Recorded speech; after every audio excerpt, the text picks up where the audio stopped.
بسم اللہ الرحمن الرحیم۔ حضرت علی رضی اللہ تعالی عنہ نے فرمایا، حضرت فاطمہ رضی اللہ تعالی عنہ کو دفن کرنے کے بعد مجھ پر یہ بات کھل گئی کہ کوئی بھی سدا ساتھ نہیں رہ سکتے۔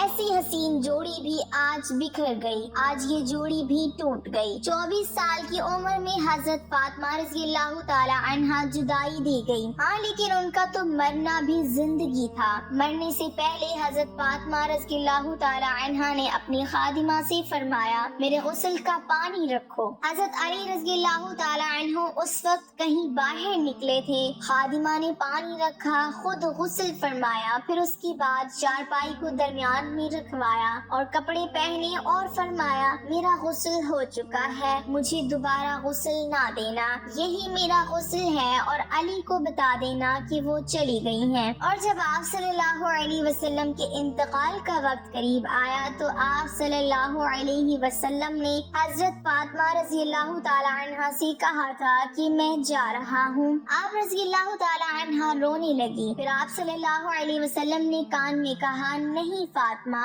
غم نہ کر، سب سے پہلے تو ہی مجھ سے آ کے ملے گی۔ پھر وہ ہنسنے لگی۔ حضرت عائشہ رضی اللہ تعالی عنہ دیکھ رہی تھی کہ حضرت فاطمہ رضی اللہ تعالی عنہ پہلے روئی پھر ہنسی، تو آپ نے کہا یہ کیا بات ہوئی؟ حضرت فاطمہ رضی اللہ تعالی عنہ نے بتایا کہ مجھے میرے بابا نے کہا میں جا رہا ہوں تو مجھے رونا آیا، پھر کہا کہ تو غم نہ کر، سب سے پہلے تو ہی مجھ سے آ کے ملے گی، تو پھر میں خوش ہو گئی۔ بابا کے جانے کی صرف 6 مہینے کے بعد حضرت فاطمہ رضی اللہ تعالی عنہ اپنے ابا سے ملاقات کو ہو گئی، تو حضرت علی رضی اللہ تعالی عنہ فرما رہے ہیں کہ دیکھو پہلے میں نے انہی ہاتھوں سے محمد مصطفیٰ صلی اللہ علیہ وسلم کو قبر میں اتارا تھا، اور آج انہی ہاتھوں سے میں نے فاطمہ کو اتار دیا۔ آج مرشد دنیا کا دھوکہ کھل گیا ہے، مجھے پتہ چل گیا ہے کہ یہاں کوئی دوستی، کوئی رشتہ سلامت نہیں رہ سکتا، کوئی گھر آباد نہیں رہ سکتا، اور کوئی گھر کتنا ہی آباد رہے، سلامت رہے، لیکن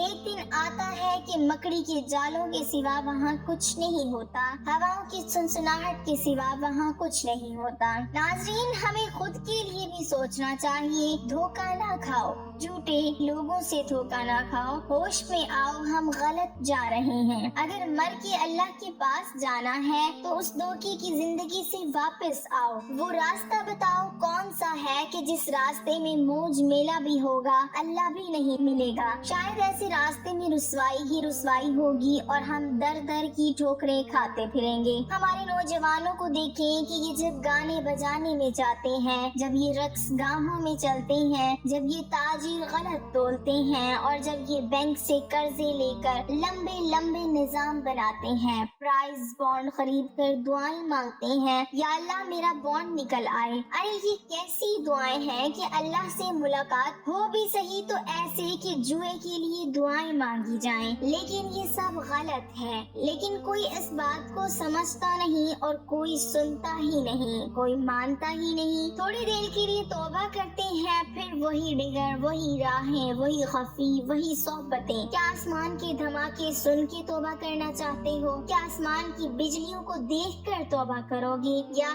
زمین کے کلیجے کو پھٹتا دیکھ کر پھر توبہ کرو گے، یا سمندر کی بکھری موجوں کو چڑھتا دیکھ کر پھر توبہ کرو گے؟ نہیں، پھر توبہ کا وقت نکل جاتا ہے، ابھی بھی وقت ہے ہم لوٹ آئیں۔ قبروں کی بوسیدگی یاد کرو، قبروں کے اندھیرے یاد کرو، اور وہاں کوئی نہیں ہوتا، نہ کوئی ساتھی، نہ رشتہ، وہاں صرف ایک چیز کام آئے گی اور وہ ہے اعمال۔ جہاں حضرت علی رضی اللہ تعالی عنہ اور حضرت فاطمہ رضی اللہ تعالی عنہ جدا ہو گئے، باقی کون ہمیشہ رہ سکتا ہے؟ اور جب جدائیاں ہو جاتی ہیں پھر یوں ہوتا ہے کہ جیسے کبھی یاد ہی نہ تھا، کوئی مل بیٹھا ہی نہ تھا، کوئی ماں نہ تھی، کوئی باپ نہ تھا، کوئی بھائی نہ تھا، کوئی سنگین نہ تھا، کوئی ساتھی نہ تھا۔ اپنے جھمیلوں میں گم ہو کر، ہنسی مذاق میں گم ہو کر، اس طرح انسان سب بھلا دیتا ہے۔ مولانا طارق جمیل صاحب کہتے ہیں کہ میں ایک قبر کے پاس کھڑا پڑھتا جا رہا ہوں، اس کا کتبہ ٹیڑھا ہو چکا ہے،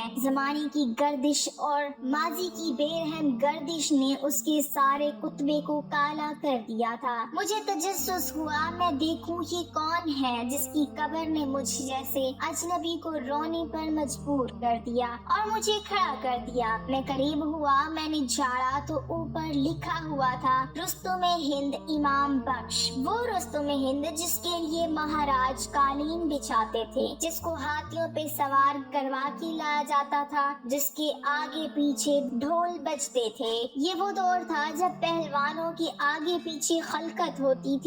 آج اس کی قبر ویران ہو کر کہہ رہی ہے کوئی ادھر بھی تو پڑھ کے چلتا جائے، یہاں بھی تو کچھ تحفہ دیتا جائے۔ ناظرین گرامی، جب موت آئے گی تو کوئی اولاد یاد نہ کرے گی، کوئی والدین یاد نہ کریں گے۔ یہاں تو بیویوں کو خاوند مل جاتے ہیں، خاوند کو بیوی مل جاتی ہے، یاروں کو یار مل جاتے ہیں۔ وہ تو وہ جگہ ہے جہاں وہ جا کر تہ خاک سو جاتے ہیں، اکیلے تنہا زندگی کا سفر شروع ہو جاتا ہے۔ علی بن ابی طالب جیسا شاہ سوار، اللہ تعالیٰ کا مقرب محبوب انسان، جس کو اللہ کے نبی حضرت محمد صلی اللہ علیہ وسلم نے کہا کہ تجھے بشارت ہو کہ جنت میں تیرا گھر میرے گھر کے سامنے ہوگا، اتنی بڑی بشارت ان کو دنیا میں مل گئی۔ اتنی بڑی بشارت کا لینے والا روزانہ رات کو بخشش کی فریاد کرتا ہے۔ بڑی بات ہے کہ آج تک ہماری زندگی میں کوئی ایک عمل بھی نظر نہیں آتا جس پر ہم دعویٰ کر سکے کہ میرا